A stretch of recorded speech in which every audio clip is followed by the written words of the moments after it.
Alors, nous sommes devant le moulin à vent de Grondines, qui a fêté cette année ses 350 années d'existence. On vous réserve une entrevue avec la directrice générale de Culture et Patrimoine Deschambault-Grondines, Eliane Trottier. En fait, le moulin à vent de Grondines, c'est le plus vieux moulin à vent qui reste au Québec et même ce serait le plus vieux en Amérique du Nord qui subsiste. On dit qui subsiste, c'est une nuance importante parce qu'il y a eu d'autres moulins à vent qui ont été construits précédemment, mais ces moulins-là n'existent plus. Donc, c'est celui de Grondines qui peut se targuer d'être le plus ancien. Donc, la construction a commencé en 1674 et elle s'est complétée en 1675. Donc, c'est la raison pour laquelle on a commémoré le 350e en 2025. Donc, vraiment, la première mouture de farine ici s'est faite en septembre 1675. Donc, c'est vraiment très ancien, hein, c'est pas rien. Il n'y a pas énormément de bâtiments qui ont cet âge-là au Québec.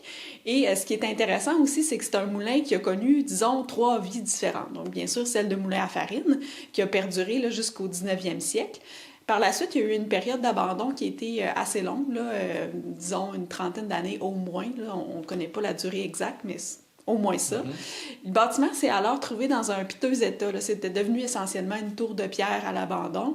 Et ce qui l'a sauvé, en fait, c'est un heureux hasard. C'est qu'au début du 20e siècle, le gouvernement fédéral cherchait à développer un réseau de communication le long du Saint-Laurent pour améliorer la sécurité en lien avec la navigation sur le fleuve. Donc, c'est dans ce contexte-là qu'en 1912, le gouvernement fédéral a acheté ce qui restait de la tour de pierre pour la réaménager et en faire une station de signaux maritimes. Donc ça, c'est un usage qui a perduré jusqu'en 1967. Après ça, ben, le gouvernement a fermé ces stations-là puisque les technologies avaient évolué et puis c'était une façon de faire qui correspondait moins aux besoins de l'époque.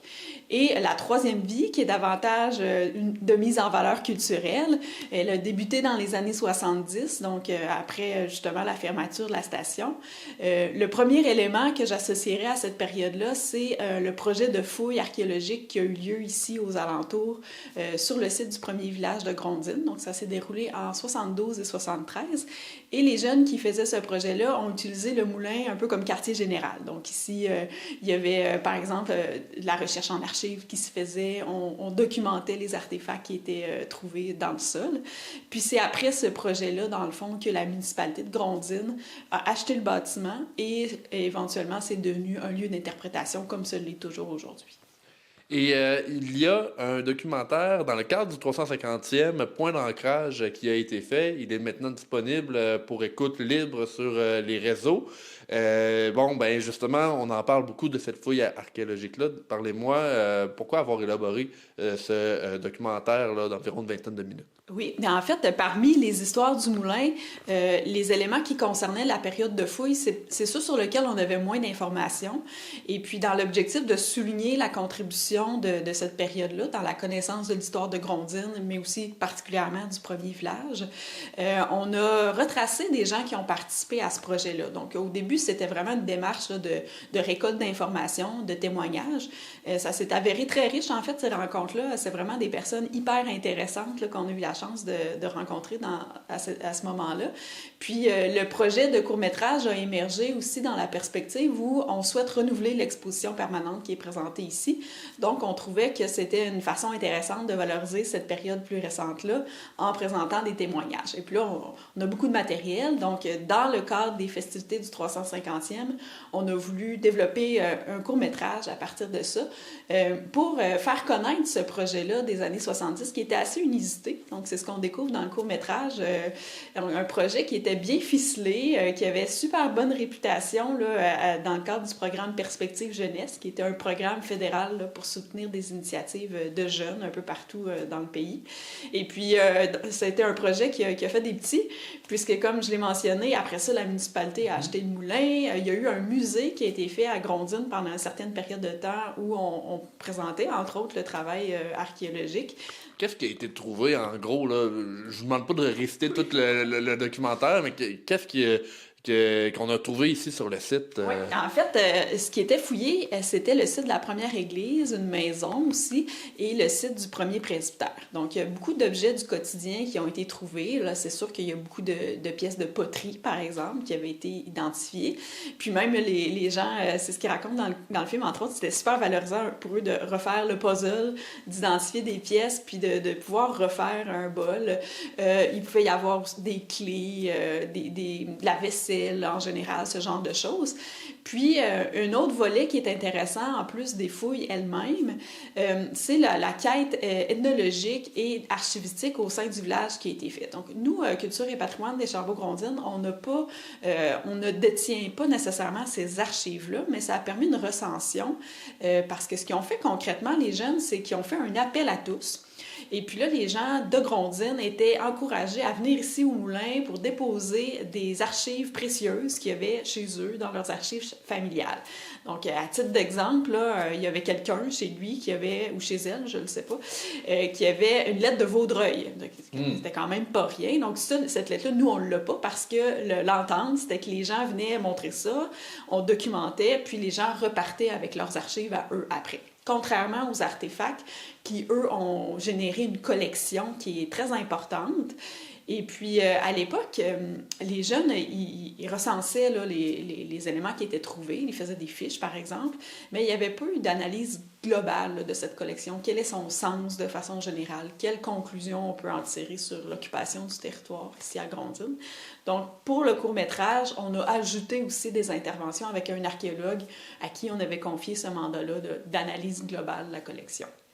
Alors, Culture et patrimoine de Chambeaux-Grondines, il y a plusieurs sites historiques sous votre chapeau, j'ai envie de dire.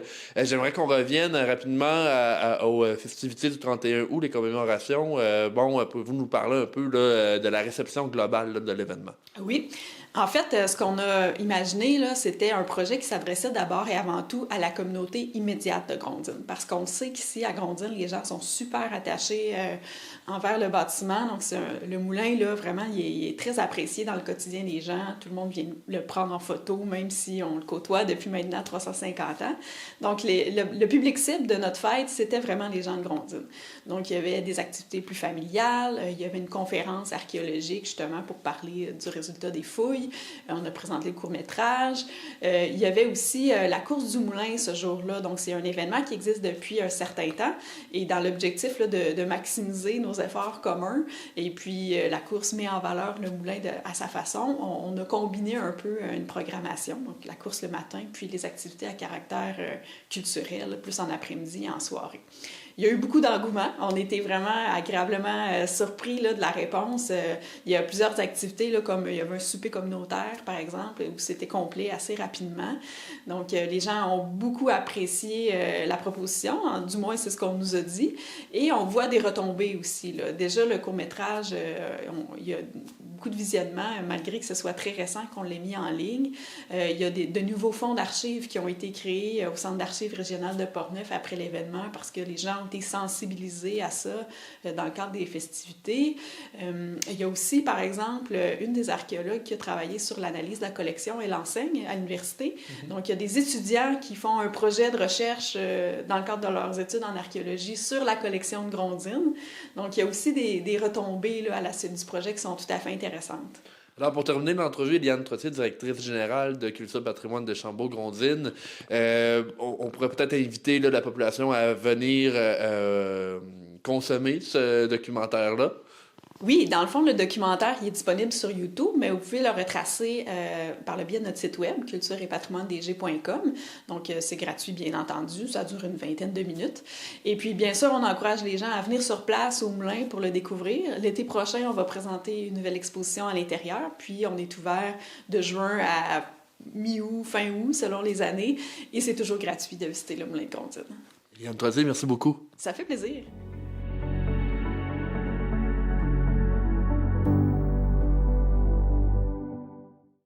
Le Centre de formation professionnelle de l'Estuaire a dévoilé son laboratoire mobile, un outil novateur destiné à promouvoir la formation professionnelle, offrir de la formation en entreprise et aller à la rencontre des jeunes partout sur la Côte-Nord.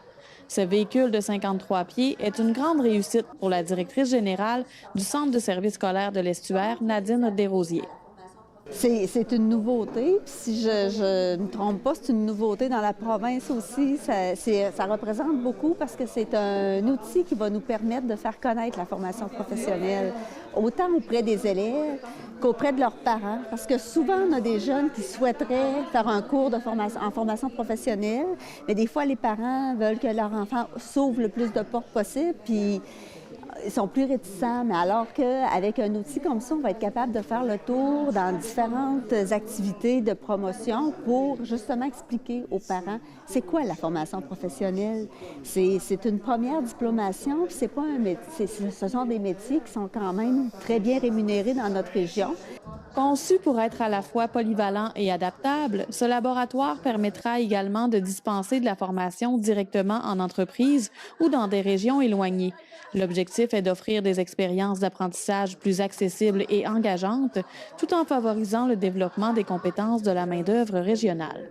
Le directeur du CFP, Michel Savard, explique les origines du projet. Moi, j'aime toujours mieux dire que c'est un travail d'équipe, là, parce que c'est vraiment avec des collaborateurs là, qu'on a mis ça en place. On a eu une première expérience, je me rappelle, on formait des mécaniciens industriels là, pour l'entreprise Boissaco sur la Haute-Côte-Nord.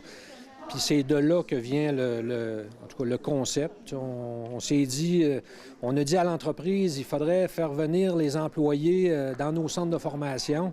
Puis c'était vraiment pas possible parce qu'à cause des arrêts de production, tout ça. Donc, quand je dis on a amené l'école à l'entreprise, c'est un peu ça qu'on a fait, là, en collaboration avec mon partenaire, là, Guy Bilodeau.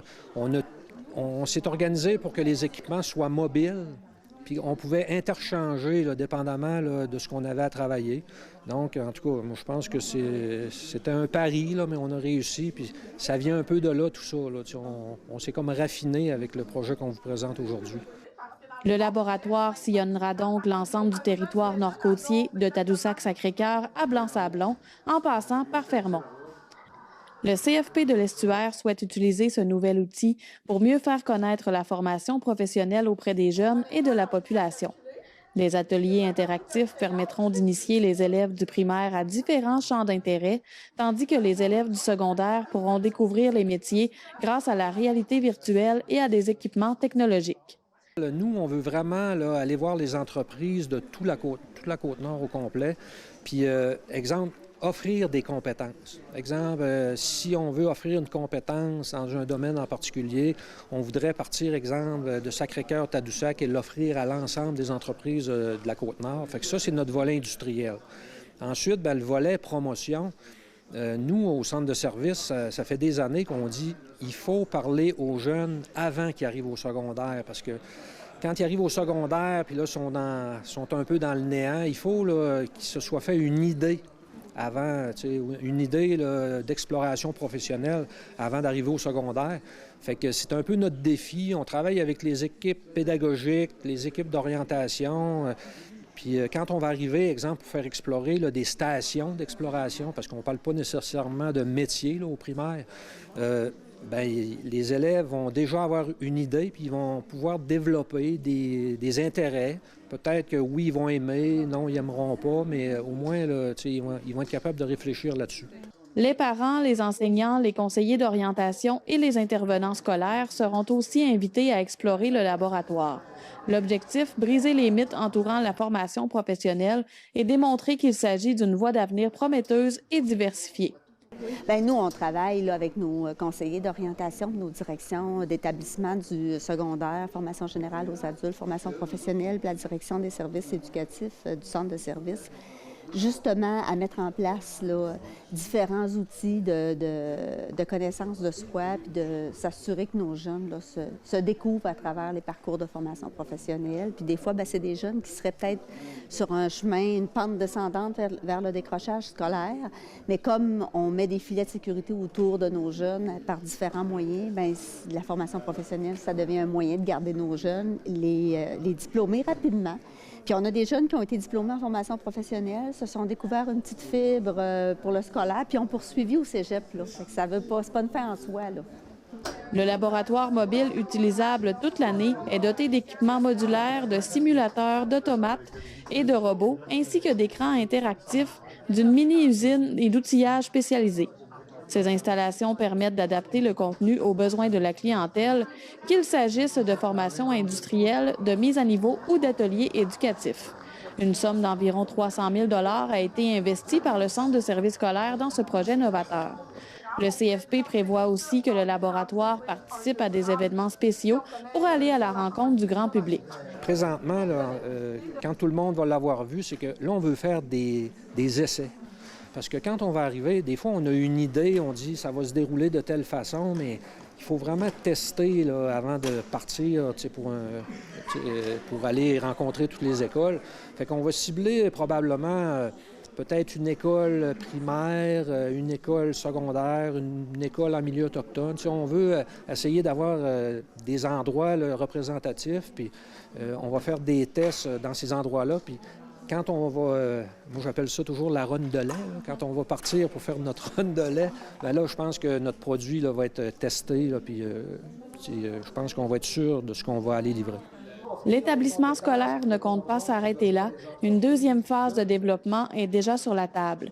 L'organisme souhaite notamment équiper le laboratoire d'un système de plaques solaires afin de le rendre plus autonome et éco-responsable. L'ajout d'un module d'apprentissage sur l'énergie solaire et éolienne est aussi envisagé pour enrichir la formation du DEP en électricité et proposer de nouveaux ateliers de perfectionnement. Si vous apercevez le laboratoire mobile au cours des prochaines semaines, n'hésitez pas à le visiter pour en apprendre plus sur la formation professionnelle. Joanie Godreau, à Forestville.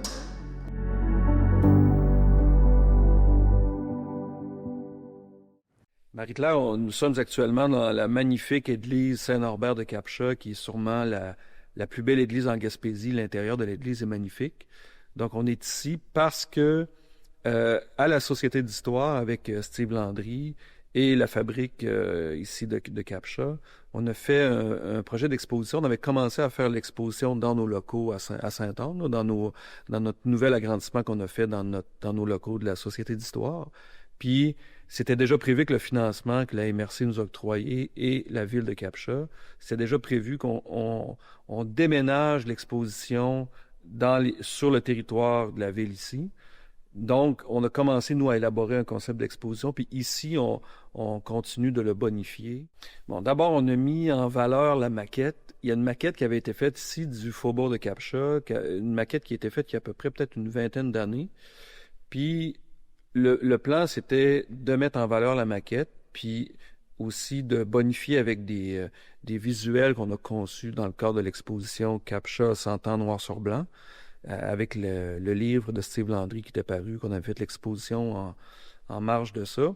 Donc, le but, c'est d'intégrer, de mettre la maquette en évidence, parce que la maquette était ici dans l'église auparavant, mais était sur le côté ouest, puis était orientée d'un autre sens, fait que le plan, c'était de mettre en valeur encore plus la maquette, puis de la mettre sur de vraiment, là, en bon français, de l'habiller, là, comme il faut tout le tour, là.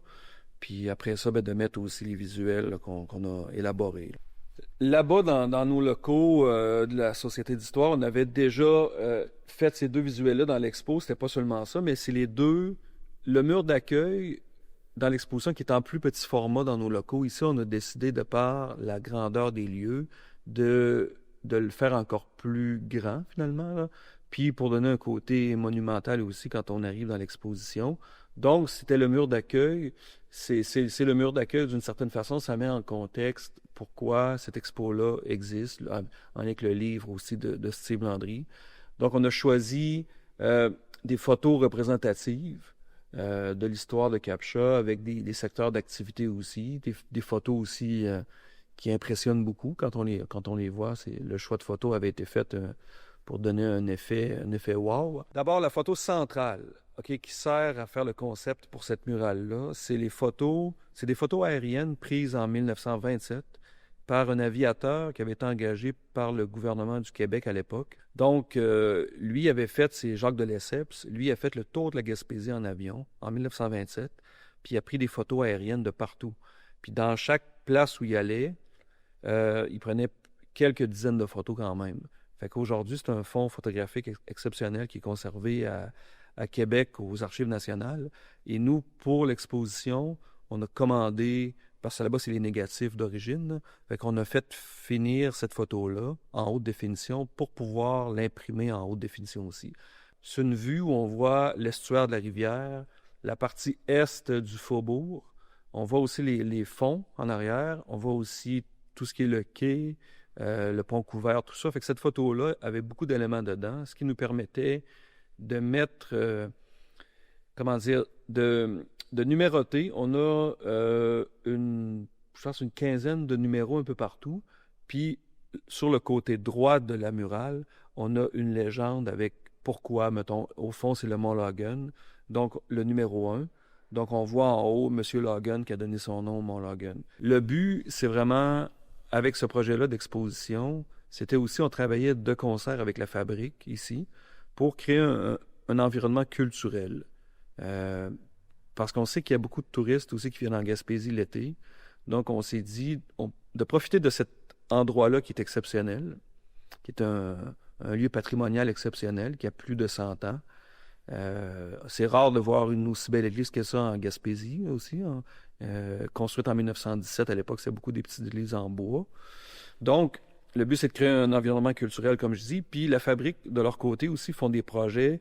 Il y a notre projet d'exposition à laquelle ils nous ont aidés, mais ils ont aussi aménagé une boîte ici, une boîte à livres, où que les gens peuvent venir lire dans l'église. On parle même d'aménager un petit coin café aussi, pour que les gens puissent venir, se détendre. Puis ça, c'est complémentaire aussi à un environnement muséal. C'est pas un lieu les gens vont venir ici, là. C'est un lieu que tu parles pas fort nécessairement. Tu gardes aussi le décorum qu'on est dans une église. Donc, l'activité que la fabrique veut mettre en place ici, c'est complémentaire, en fait.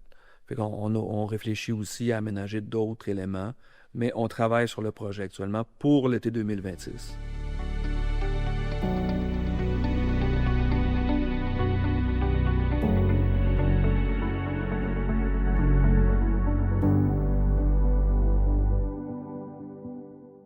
Depuis 4 ans, la ville de Forestville a fait son devoir de mémoire et souligne le jour du souvenir dans le parc créé à cette fin.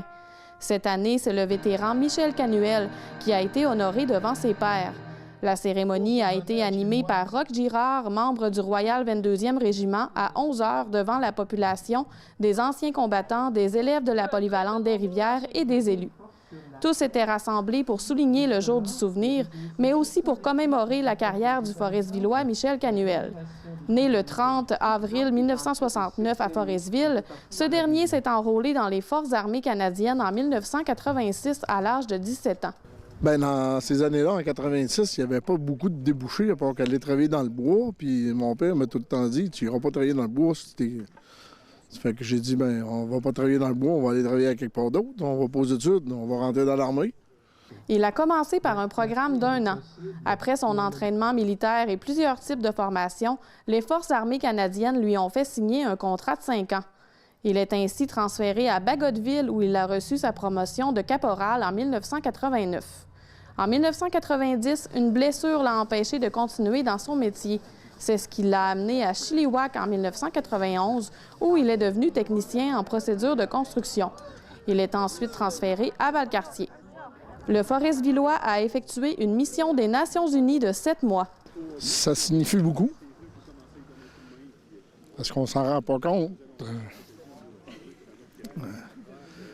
de tous les efforts qu'on a donnés dans ces 15 années-là, que j'ai donné dans ces 15 années-là. La famille a donné autant que moi.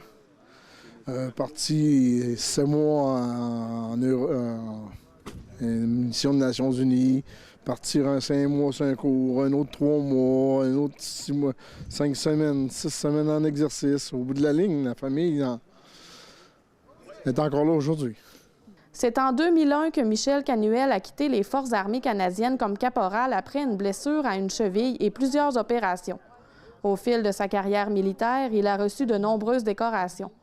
Aujourd'hui, le vétéran travaille au sein du service de sécurité incendie de la ville de Forestville comme chef des opérations. Moi, un gars qui reste assis sur une chaise à rien faire, ça me prend de l'action. Ça fait que, puis j'ai réussi à trouver mon compte quand même retraité de l'armée, avec les pompiers, avec l'implication dans la communauté, comme dans le hockey, baseball, la ZEC, un peu partout, j'y trouve mon compte. Pour la mairesse de Forestville, Micheline Anctil, cette cérémonie du Jour du souvenir est importante puisqu'elle permet de souligner les anciens combattants de la municipalité et de la région. Par la connaissance de nos citoyens, citoyennes qui ont travaillé, qui ont défendu le pays avec les Forces armées canadiennes, mais que les gens ne connaissent pas cette histoire-là. Alors, c'est une façon de les faire connaître.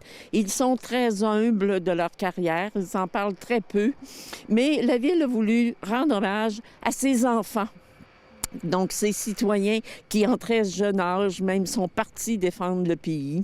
Alors, un devoir de mémoire aussi. On travaille beaucoup avec les enseignants de la polyvalente parce que les jeunes d'aujourd'hui ne la connaissent pas non plus, cette histoire. Le parc du souvenir, situé juste devant l'hôtel de ville, héberge un monument qui remercie tous les vétérans pour leurs années de service dans les Forces armées canadiennes.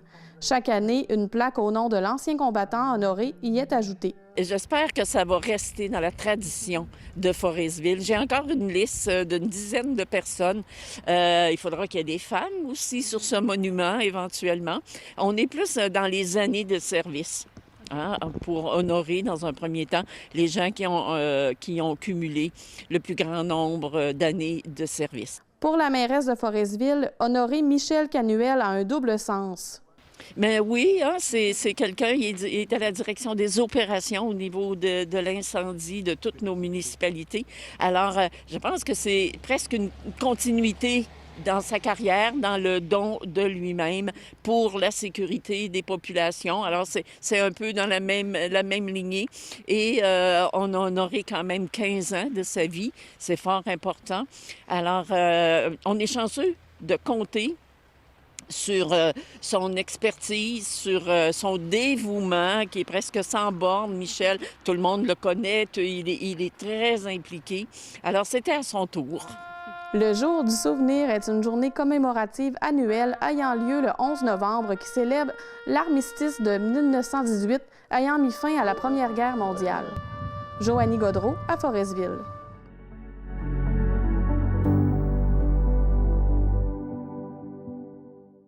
On le connaît beaucoup pour l'aspect plus scientifique, mais il ne faut pas oublier quand même qu'elle était autrice, là. Qu'est-ce qui t'a fait passer d'un monde plus scientifique à un monde plus artistique? En fait, OK, c'est une drôle d'histoire, mais moi, je suis quelqu'un qui, je travaille dans le monde de la science et dans mes temps libres, je suis quand même une personne qui est très active. Je fais de l'escalade, du ski, on part souvent en montagne et donc j'arrête jamais.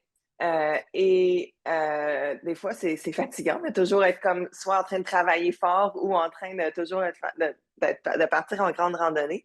Puis mon chum m'a dit à un moment donné, hey, il te faudrait un passe-temps où tu es assise, où tu fais rien. Fait que là, on était justement en voyage, puis elle commence à penser à ce que je pourrais faire, comme me trouver un nouveau passe-temps en tant qu'adulte. Et donc est venue l'idée d'écrire un livre ou d'essayer d'écrire quelque chose d'artistique parce que je pense que c'était important, justement, même si je travaille dans un monde scientifique, d'utiliser le côté artistique de mon cerveau. C'est important pour ma santé mentale. Donc, c'est là que ça a commencé.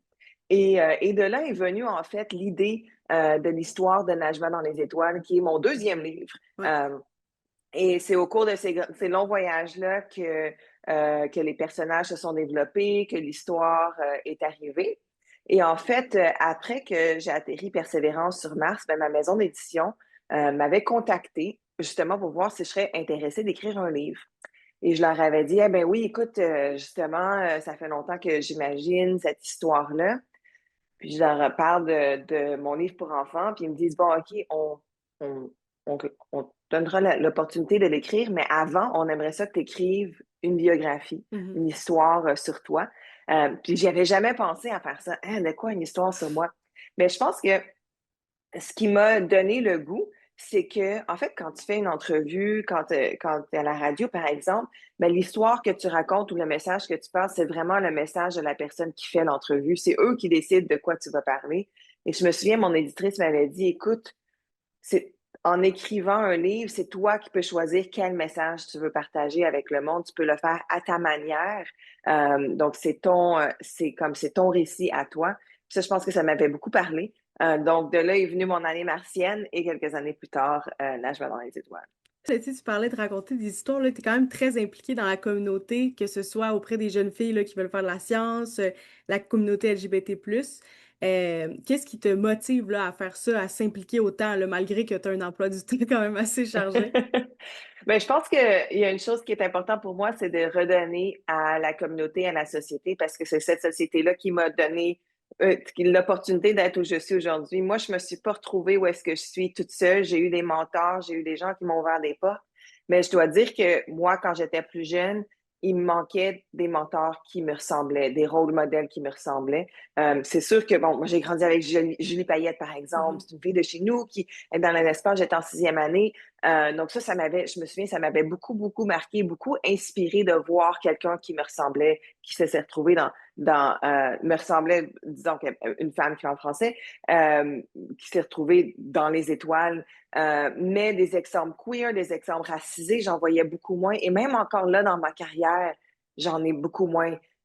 Et donc, pour moi, je me suis dit, wow, moi, ça aurait eu tellement un impact pour moi d'avoir un exemple comme ça.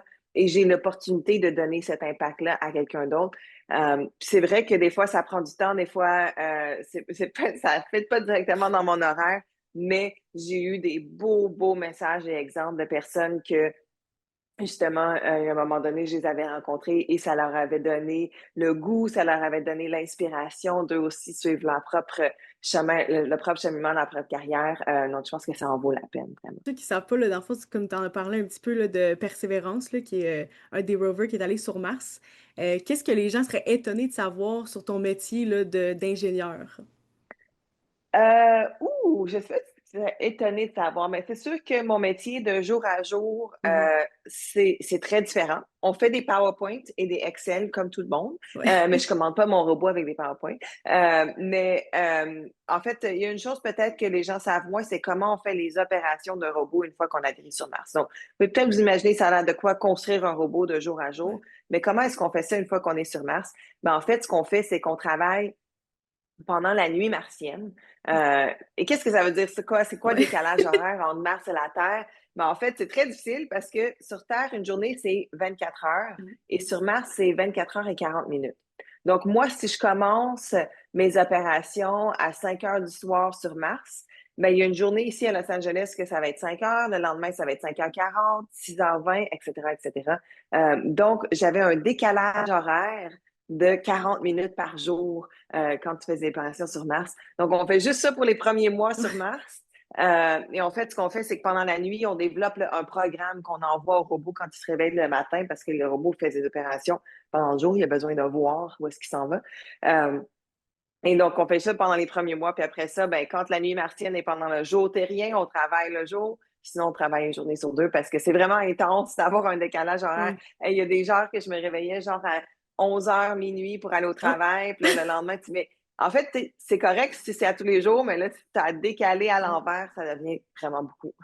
Puis, moi, j'ai un ami qui voulait vraiment savoir, est-ce que c'est comme être dans un jeu vidéo, là, de conduire? Non, pas du tout. C'est ça, les gens s'imaginent qu'on a un joystick, genre, puis qu'on conduit un robot comme un jeu vidéo. Non, pas du tout, parce qu'en fait, quand tu envoies une commande, nous, on envoie nos commandes par onde de radio. Et pour se rendre entre la Terre et Mars, tout dépendant du temps de l'année, ça peut prendre entre 5 et 25 minutes pour se rendre à Mars et un autre 5 et 25 à revenir. Donc, c'est quand même beaucoup. C'est quand même très long. Donc, tu peux t'imaginer si tu as envoyé une commande à la fois, tu envoies la commande, tu attends que ça revienne. C'est vraiment très, très long. Donc, ce qu'on fait à la place, c'est qu'on prépare tout un programme pendant la nuit, puis on envoie tout le programme au robot le matin. Il fait ses activités, il prend des photos, des données, puis il nous renvoie ça le soir. Donc, c'est pas en temps réel. Puis j'ai une dernière mini-question. S'il y a quelqu'un qui nous regarde, là, une jeune fille qui pense vraiment vouloir être astronaute, travailler dans les sciences, est-ce que tu aurais un conseil à lui donner là, qui pourrait l'aider? Ben, en fait, que ça soit les sciences ou autre chose, si il y a quelqu'un qui écoute et que vous avez une passion, ben, je pense que je vous encourage à être curieux et curieuse, à poser des questions, à essayer de comprendre en comprendre plus sur ce métier-là, quoi que ce soit, dans le fond. Vous êtes chanceux maintenant en plus, parce que moi, quand j'étais jeune, imagine, il n'y avait pas d'Internet. Fait que pour comprendre quelque chose, il fallait que je parte en vélo j'allais à la bibliothèque de Saint-Charles-Borromée. Je pense qu'elle n'existe plus. Ou peut-être qu'elle a déménagé. Pour aller essayer de trouver un livre ou trouver un magazine qui allait me parler de quelque chose qui m'intéressait. Là, maintenant, avec l'Internet au bout des doigts, avec tout ça, il y a toutes sortes de ressources sur tout ce qui peut vous intéresser. Donc, je pense que c'est une belle opportunité de continuer à apprendre et d'apprendre à sa manière. Donc, je pense que c'est ça que je vous encourage à faire. Super, merci énormément.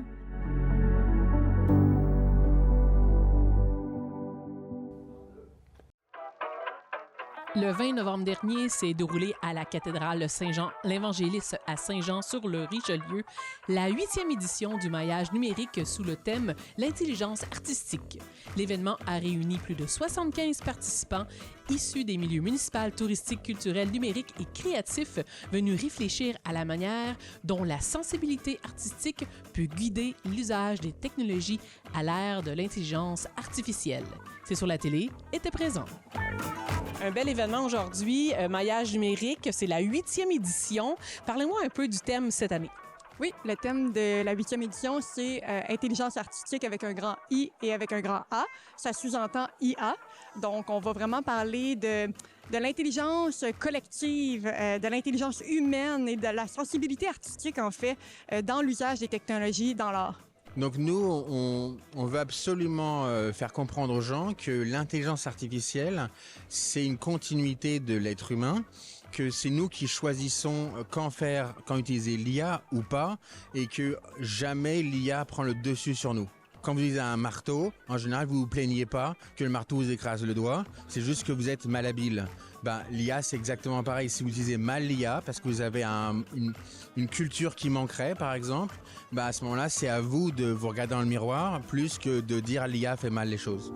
C'est un plaisir de vous accueillir à la cathédrale Saint-Jean-l'Évangéliste qui célébrera sous peu son 200e anniversaire. Un événement très positif. Vous êtes les hôtes du maillage de la 8e édition cette année. Pourquoi cet élan? Bien, écoutez, Culture Montérégie, on collabore avec eux depuis quand même assez longtemps. Donc, quand ils nous ont ouvert cette porte-là, on a fait « Oh mon Dieu, oui, quelle belle occasion de recevoir les gens à la cathédrale. » On a nos bureaux ici, mais c'est aussi notre lieu de présentation. Donc, les gens peuvent voir qu'est-ce qu'on fait dans le lieu, parce qu'on va pouvoir présenter aussi un peu de notre travail. Et puis, après ça, ça fait découvrir la ville, ça fait découvrir les alentours et tout ça. Donc, ça vaut la peine pour la mise en valeur du travail de l'organisme hôte, mais après ça, c'est un beau souvenir qui va rester en lien avec tous les autres qui sont venus présenter leurs trucs ici dans le lieu. Bien, la Cargaison, on a ouvert en 2020, donc on fête notre 5e anniversaire. On est un organisme de création multidisciplinaire qui se spécialise en numérique, mais vraiment qui va toucher à toutes les disciplines. Puis en fait, on a plus de 80 membres artistes professionnels qui sont membres du collectif, puis notre but, c'est vraiment de mailler, en fait, entre les diverses disciplines.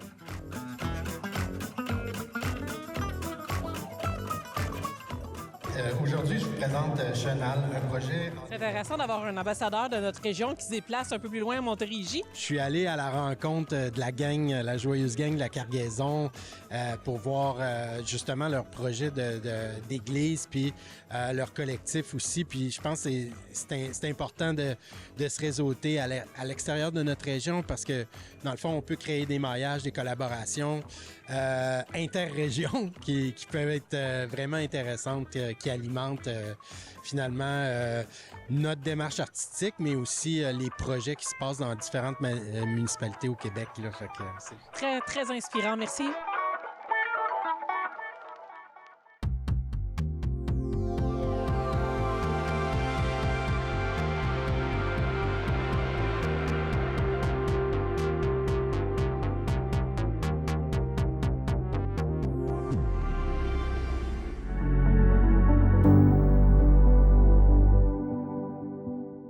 Dans les moins bonnes nouvelles touchant notre région, la Gaspésie en particulier. Donc, des changements qui vont être apportés sans aucun doute à la carte électorale et qui viennent changer la vie de plusieurs municipalités là, de la MRC. Là.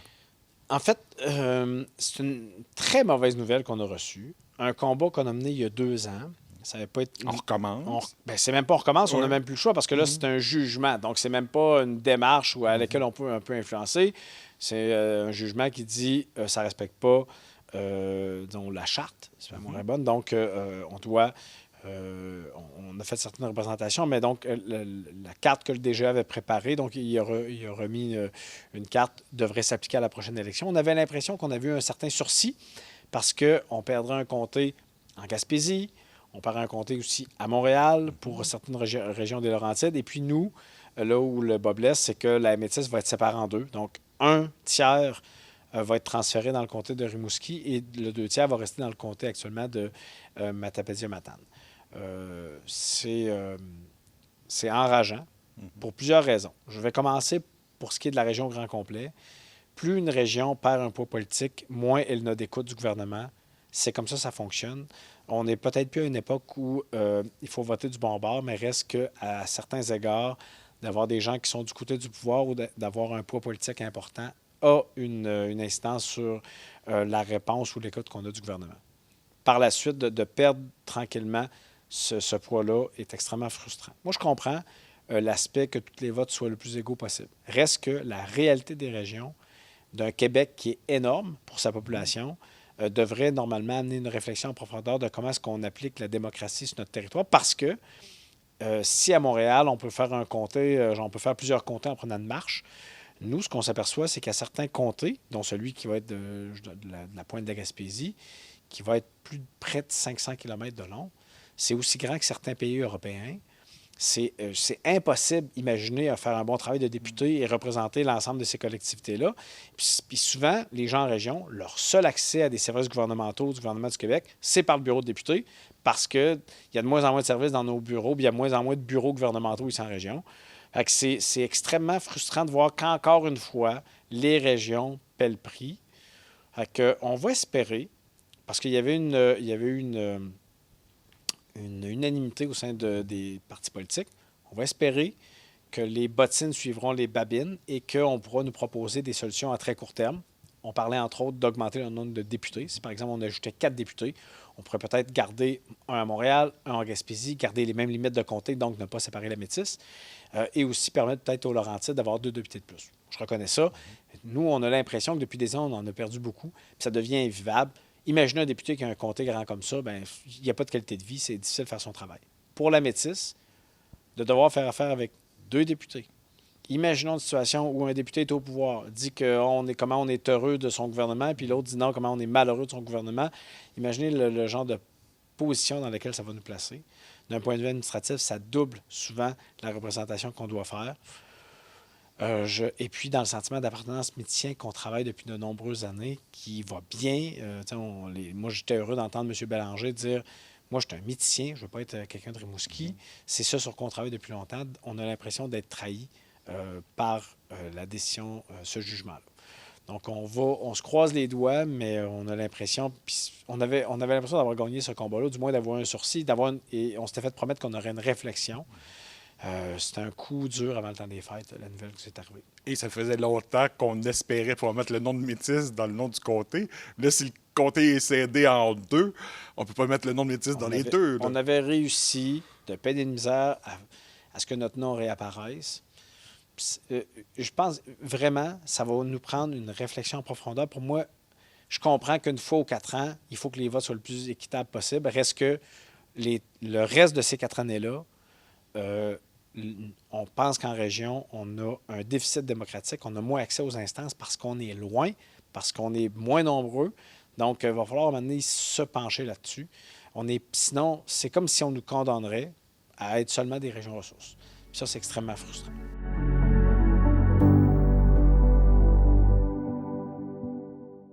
L'école Florimond bâtiment secondaire inaugurait aujourd'hui une classe extérieure. Nous étions sur place pour y assister. Hey, salut à tous! Aujourd'hui, je suis accompagné de la présidente Liliana Pitre. Et moi, je suis accompagnée d'un élève de secondaire 4, Brendan Gignac. Bienvenue à tous pour l'inauguration de la première classe extérieure d'une école polyvalente du Centre de services scolaires des Monts-et-Marais. Remontons un peu le temps. C'est en 2021 que l'idée a d'abord été lancée. Nous, les secondaires 4, étions sur le point d'entrer au secondaire. Nous avons vu le projet prendre vie avec une multitude d'intervenants créatifs que nous voulons chaleureusement remercier aujourd'hui.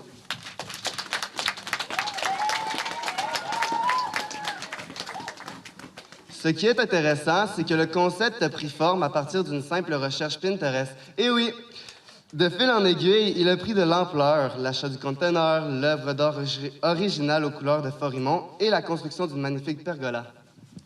Tout l'ameublement extérieur, c'est-à-dire les tables de pique-nique, les hamacs, les chaises confortables, le tableau y complète cet environnement éducatif en nature. Y travailler sera apaisant, presque amusant.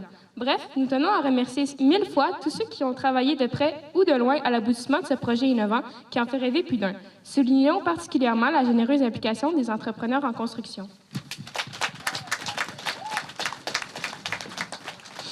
Merci encore. Nous laissons la parole à Mme Guénette, directrice générale de notre centre de service. Bonjour, Mme Guénette. Merci beaucoup d'être avec nous. Je voulais savoir, premièrement, qu'est-ce que ça représente pour vous, comme direction du Centre de service scolaire des Monts-et-Marais, de voir une classe extérieure comme ça qui prend vie ici à Côte-Abscal? Bien, c'est une excellente nouvelle, hein? Tous les moyens qu'on peut utiliser pour mieux faire réussir nos jeunes sont les bienvenus. On a des enseignants qui ont des idées innovantes. Ici, c'en est une de ces idées-là. Est-ce que c'est un projet qui est unique à Côte-Abscal dans la vallée de la Matapédia ou dans la commission scolaire plutôt, parce que ça représente Matane aussi? Donc, est-ce que c'est un projet la première fois que vous voyez ça dans la région? Bien, au secondaire, c'est la première classe extérieure. Il y en a quelques-unes dans le centre de service ailleurs, mais au primaire. Est-ce que vous espérez un peu que ça va faire des petits et que l'exemple va être suivi un peu ailleurs? Bien, c'est certain que si ça répond aux besoins des élèves d'avoir un enseignement qui est différent, tout à fait, on peut y aller de l'avant. Donc, c'est un peu comme un projet pilote au niveau du secondaire, parce qu'on disait que ça a été fait au niveau du primaire. Donc, s'il y a des résultats, j'imagine que vous allez encourager ça. Tout à fait. On encourage toutes les belles innovations.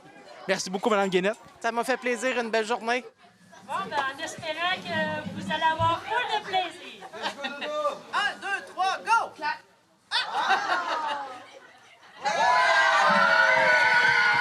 Donc, bonjour Martine, bonjour Dolores, merci beaucoup de nous donner quelques instants. Je veux juste savoir, premièrement, la classe extérieure ici, comme ça, je pense que c'est vous qui avez eu l'idée un peu de faire ça. Ben oui! Martine est arrivée avec l'idée parce que c'était révolutionnaire, les conteneurs. Dans les années 2020, là, c'était vraiment révolutionnaire. Puis elle est pleine de révolution. Fait que, elle a décidé de nous le partager. Puis moi puis Martine, on fait une bonne équipe. On s'est formé une belle équipe pour pouvoir avoir l'idée, s'imaginer qu'est-ce qu'on pourrait faire avec ça. Puis ça a devenu de plus en plus gros parce que on s'emballe facilement, nous deux, ensemble. Oui. C'est quand même été un projet qui a pris quelques années à réaliser. Qu'est-ce qui a fait que ça a été plus compliqué un petit peu? J'imagine c'est de trouver des fonds, quelque chose. Ben oui, absolument. Puis, tu sais, c'est sûr que de faire arriver un conteneur ici, ça a été déjà une grosse étape. Trouver un artiste qui veut bien nous faire un graffiti aux couleurs, tu sais, que ça ressemble à une classe adolescente aussi. Puis après ça, ben tu sais, de fil en aiguille, quand tu arrives au bout de comme ton projet, on dirait qu'il t'arrive une autre idée. Puis c'est pour ça que, ben là, mon chum m'a vraiment beaucoup aidé parce qu'il est en architecture, parce qu'on voulait vraiment compléter pour que ça fasse comme classe extérieure, tu sais, avec du bois. Puis là, ben, de fil en aiguille, là, on a eu un gros commanditaire pour faire ce perron-là. Puis voilà, c'est ça. C'est fait depuis le printemps passé, mais là, je suis en retraite progressive. Ah oui? OK. Oui? Vous n'avez pas l'air d'être en retraite progressive. Je veux savoir aussi, est-ce qu'il y a déjà eu quelques classes à l'extérieur dedans qui ont été données? Est-ce que vous avez déjà une bonne réponse des élèves? Ah, assurément, là, c'est sûr que les élèves sont contents là, quand on vient dehors. Là. C'est la fête au village. Est-ce que ça vous fait un peu attrister de ne plus être à la commission scolaire parce que vous ne travaillez plus malheureusement pour la commission scolaire? Ça me fait beaucoup de peine. Ouais. Mais, coudonc, les coupures, c'est les coupures. Ils ont décidé que c'était moi qui étais coupé.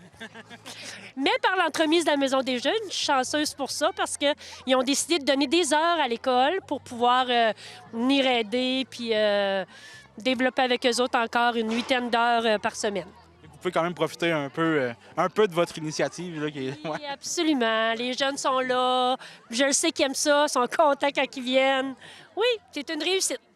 Bien, merci beaucoup. En tout cas, j'ai parlé à Mme Guénette, mais j'espère que cette idée-là va faire des petits et que les autres écoles vont prendre un peu l'idée et la développer pour eux-mêmes. C'est sûr, je le souhaite. Merci beaucoup. Merci. Merci.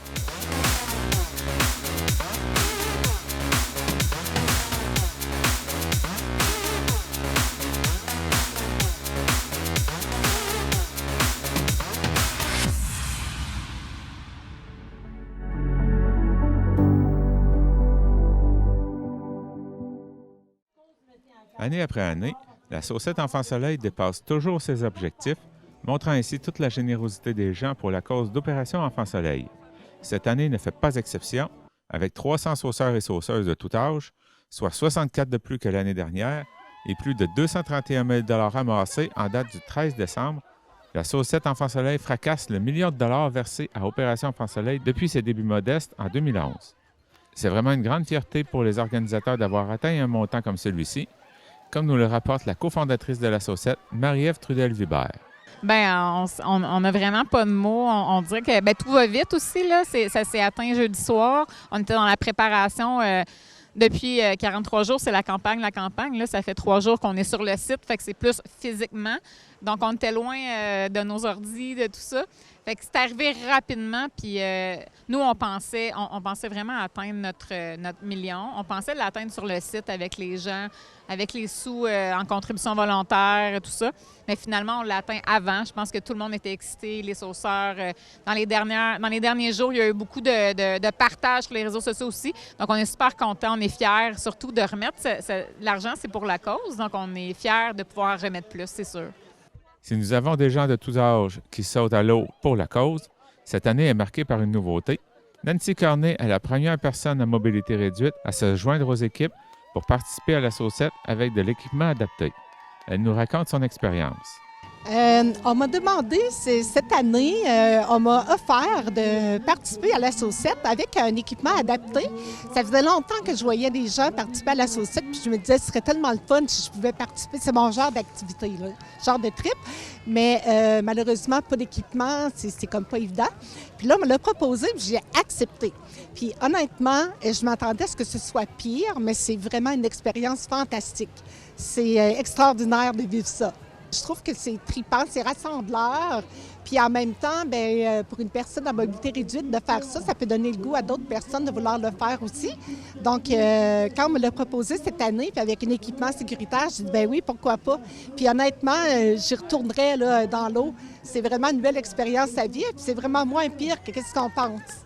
Alexis Deschênes, député du Bloc québécois dans Gaspésie, les Îles-de-la-Madeleine, Listugouche, s'est joint à la baignade.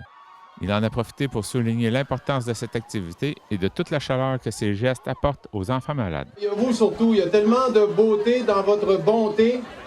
Vos gestes font une différence et s'additionnent. Et cette année encore, c'est record, 300 sauceurs. Mais c'est 14 ans d'efforts et c'est plus d'1 million de dollars amassés. Félicitations. Félicitations aux organisateurs, à Marie-Ève, à Karen. Félicitations aux équipes. Félicitations aux participants. Félicitations aux donateurs. Ce que vous faites fait une énorme différence parce qu'il y a cette année 700 enfants qui mènent un combat terriblement difficile face à la maladie. Et grâce à vous, vous leur apportez un peu de chaleur humaine, un peu d'entraide, un peu de solidarité. Et vous atténuez, je pense, un peu leur souffrance. La page pour faire un don sera ouverte jusqu'au mois de février. C'était Jean-Denis Laparrière à Percé.